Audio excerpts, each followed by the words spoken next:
The Mercy Brown vampire incident occurred in Rhode Island, U.S., in 1892. It is one of the best documented cases of the exhumation of a corpse in order to perform rituals to banish an undead manifestation. The incident was part of the wider New England vampire panic. Several cases of consumption, tuberculosis, occurred in the family of George and Mary Brown in Exeter, Rhode Island.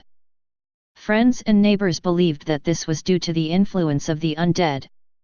An attempt was made to remediate. History. In Exeter, Rhode Island, several members of George and Mary Brown's family suffered a sequence of tuberculosis infections in the final 2 decades of the 19th century. Tuberculosis was called consumption at the time and was a devastating and much feared disease. The mother, Mary, was the first to die of the disease, followed in 1883 by their eldest daughter, Mary Olive. In 1891, daughter Mercy and son Edwin also contracted the disease.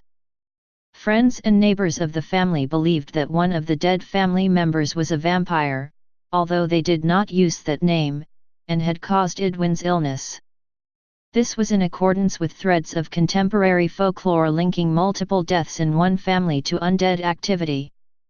Consumption was a poorly understood condition at the time and the subject of much superstition. George Brown was persuaded to give permission to exhume several bodies of his family members. Villagers, the local doctor, and a newspaper reporter exhumed the bodies on March 17, 1892. The bodies of both Mary and Mary Olive exhibited the expected level of decomposition, so they were thought not to be the cause.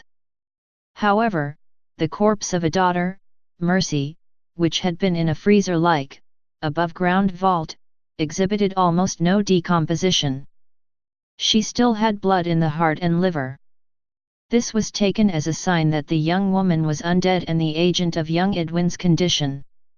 Her lack of decomposition was more likely due to her body being stored in freezer-like conditions in an above-ground crypt during the 2 months following her death.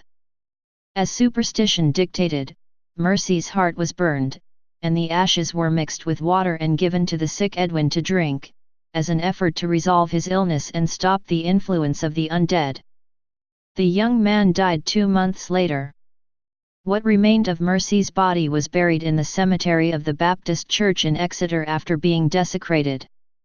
In popular culture, the Mercy Brown incident was the inspiration for Caitlin R. Kiernan's short story So Runs the World Away, which makes explicit reference to the affair.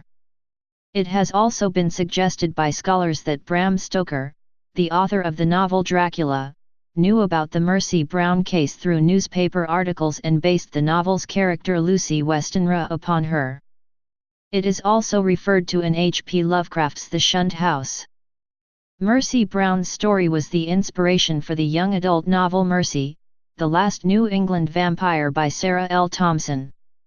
An account of the events as told by the remaining descendants of Mercy is available in Michael E. Bell's Food for the Dead, On the Trail of New England's Vampires. The Mercy Brown incident is depicted in the 2015 film Almost Mercy, written by rapper B. Dolan and Tom DiNucci. Directed by DiNucci, the film stars Bill Moseley and Kane Hodder. The film's main characters Emily, played by Danielle Golden, and Jackson, Jesse Dufault, visit the grave of Mercy Brown and call themselves the Friends of Mercy. In a flashback sequence, the film's characters from the present day appear as characters in the story of Mercy. B. Dolan also wrote a song from the perspective of a fictitious party involved in the case in his song The Hunter from his 2010 album Fallen House, Sunken City. The Mercy Brown story was the main subject of the first episode of the Lore podcast in 2015, as well as the first episode of the television adaptation of the same name in 2017. Please subscribe and thanks for watching.